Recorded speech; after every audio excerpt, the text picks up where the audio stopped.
ৰ'দ বৰষুণৰ ফলত একেবাৰে ৰং আঁতৰি খেলুৱৈ ধৰি পৰা বিশেষকৈ তিনিজন বিশেষ বৰেণ্য ব্যক্তিৰ আবক্ষ মূৰ্তি আৰু এই তিনিভাগী মূৰ্তিত এতিয়া নাজিৰা সাংবাদিক মঞ্চৰ ফালৰ পৰা বিশেষভাৱে ৰং কৰি সুন্দৰ কৰি তোলা হৈছে আৰু এয়া নাজিৰা গান্ধী মৈদাম যি উদ্যান এই উদ্যানৰ ভিতৰতে তিনিজনকৈ বহু পুৰুধা ব্যক্তি তেওঁলোকৰ আবক্ষ মূৰ্তি আছে এয়া আপোনালোকে দেখিছে ভূপেন হাজৰিকা সমান্তৰালভাৱে কলাগুৰু বিষ্ণুপ্ৰসাদ ৰাভা আৰু এইফালে আছে জ্যোতিপ্ৰসাদ আগৰৱালা আৰু সকলো এই তিনিওজন ব্যক্তিৰ বৰেণ্য ব্যক্তিৰ যি আবক্ষ মূৰ্তি তিনিভাগ মূৰ্তি ইতিমধ্যে সুন্দৰকৈ ৰং কৰা হৈছে উজ্বলাই তোলা হৈছে যিহেতু প্ৰতিদিনে ৰ'দ বৰষুণ পৰি থাকে ৰ'দ বৰষুণ পৰাৰ ফলত খেলুৱৈ ধৰে আৰু খেলুৱৈ ধৰাৰ পাছতেই একেবাৰে হয়তো দেখাত একেবাৰে খেলুৱৈ ধৰি অৱস্থা একেবাৰে বেয়া হৈ পৰিছিল আৰু তাৰ পাছতেই নৱগঠিত নাজিৰা সাংবাদিক মঞ্চৰ ফালৰ পৰা এই তিনিভাগী বৰেণ্য ব্যক্তিৰ আবক্ষ মূৰ্তি সুন্দৰকৈ সজাই তোলা হৈছে আৰু ইতিমধ্যে ৰং কৰি থকা হৈছে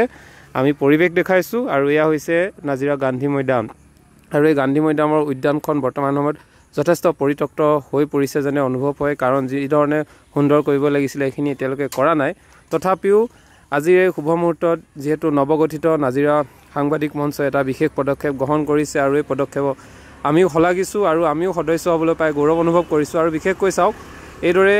যিকেইজন বৰেণ্য ব্যক্তি যিসকলে আমাৰ অসমীয়া সংস্কৃতি সাহিত্য গোটেই জগতখনত জিলিকাই থৈ গ'ল সংগীতৰ ক্ষেত্ৰখনতে জিলিকাই থৈ গ'ল তেওঁলোকৰ আবক্ষ মূৰ্তিসমূহ আমি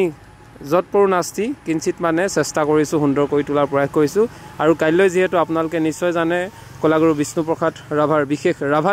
দিৱস বুলি যিহেতু সকলোৱে জানে 20 জুন দিনটো আমাৰ বাবে যথেষ্ট বিশেষ আৰু সেই দিনটোত এই আমাৰ বৰেণ্য ব্যক্তিজনৰ প্ৰতিমূৰ্তিত যাতে সকলোৱে সুন্দৰকৈ মাল্যাৰ্পণ কৰি শ্ৰদ্ধাঞ্জলি জনাব পাৰে সেইবাবে আমি সুন্দৰ কৰাৰ প্ৰয়াসেৰে এই প্ৰতিমূৰ্তিভাগীত আবক্ষ মূৰ্তিভাগীত আমি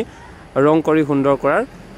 কিঞ্চিতমান প্ৰয়াস কৰা দেখিবলৈ পোৱা গ'ল বা কৰিছোঁ আৰু এয়া নাজিৰা সাংবাদিক মঞ্চৰ আমাৰ প্ৰতিজন সংবাদকৰ্মীক আমি ধন্যবাদ জনাইছোঁ আৰু এই পৰিৱেশ আপোনালোকৰ আগত আমি দেখাবলৈ চেষ্টা কৰিলোঁ যিহেতু বহু বৰেণ্য ব্যক্তি আমাৰ মাজত আছে তাৰ মাজতেই ডক্টৰ ভূপেন হাজৰিকা ৰূপকোঁৱৰ জ্যোতিপ্ৰসাদ আগৰৱালা আৰু কলাগুৰু বিষ্ণুপ্ৰসাদ ৰাভা তেওঁলোকৰ যি অৱদান সেই অৱদান অহা প্ৰতি প্ৰজন্মই হয়তো উনুকিয়াব বা স্মৰণ কৰিব কাৰণ তেওঁলোকে যিখিনি দি থৈ গ'ল সেইটো কাৰণে আজি আমি এইদৰে দুআষাৰ ক'ব পাৰিছোঁ বা আমাৰ অসমীয়া যি সমাজ সভ্যতা অসমীয়া যি আন্তঃগাঁথনি সেই আন্তঃগাঁথনি শক্তিশালী হৈ আছে আৰু এনেধৰণৰ বৰেণ্য ব্যক্তিসকলক আমি স্মৰণ কৰিবলৈ পাই বা তেওঁলোকৰ প্ৰতিমূৰ্তিয়ে হওক আবক্ষ মূৰ্তিয়ে হওক দেখাৰ লগে লগে আমাৰ মনতো শ্ৰদ্ধা উপজে আৰু সেয়ে আমি ভাবিলোঁ আমি চিন্তা কৰিলোঁ নাজিৰাৰ গান্ধী মৈদামত থকা এই প্ৰতিমূৰ্তি এই আবক্ষ মূৰ্তিভাগী যাতে সুন্দৰ হৈ থাকক তাৰ বাবে কিঞ্চিত পৰিমাণৰ এটা চেষ্টা কৰা দেখিবলৈ পোৱা গ'ল মই এতিয়া যদুমণি হাজৰিকা আছে কি ক'ব ভাল লাগিছে যিহেতু আমাৰ এই তিনিগৰাকী ব্যক্তি সুধাকণ্ঠ ডক্টৰ ভূপেন হাজৰিকা কলাগুৰু বিষ্ণুপ্ৰসাদ ৰাভা ৰূপকোঁৱৰ জ্যোতিপ্ৰসাদ আগৰৱালা তেখেতসকললৈ আমি তেখেতসকলৰ যি ইয়াত আবক্ষ মূৰ্তি আছিলে সেইসমূহ ৰ'দ বৰষুণৰ ফলত যথেষ্ট ইয়াতে তেওঁলোকৰ এই মূৰ্তিসমূহত খেলুৱৈ ধৰিছিলে বা তেনেধৰণৰ হৈছিলে আৰু সেইসমূহ চাফ চিকুণ কৰি আজি ৰং কৰি সজাই তোলা হৈছে ভাল লাগিছে ঠিক আছে ধন্যবাদ জনাইছোঁ এয়াই আমি কাইলৈ যিহেতু আমাৰ বিশেষ অনুষ্ঠান হ'ব সেই অনুষ্ঠানত আমি অনুষ্টুপীয়াকৈ অনুষ্ঠিত কৰিবলৈ চেষ্টা কৰিছোঁ তাতে আপোনালোকক আমি সম্পূৰ্ণ বিৱৰণ দাঙি ধৰিম আমাৰ যিসকল সদস্য আছে নাজিৰা সাংবাদিক মঞ্চৰ বিষয়ববীয়া আছে সকলোকে আমি দেখাবলৈ চেষ্টা কৰিম ধন্যবাদ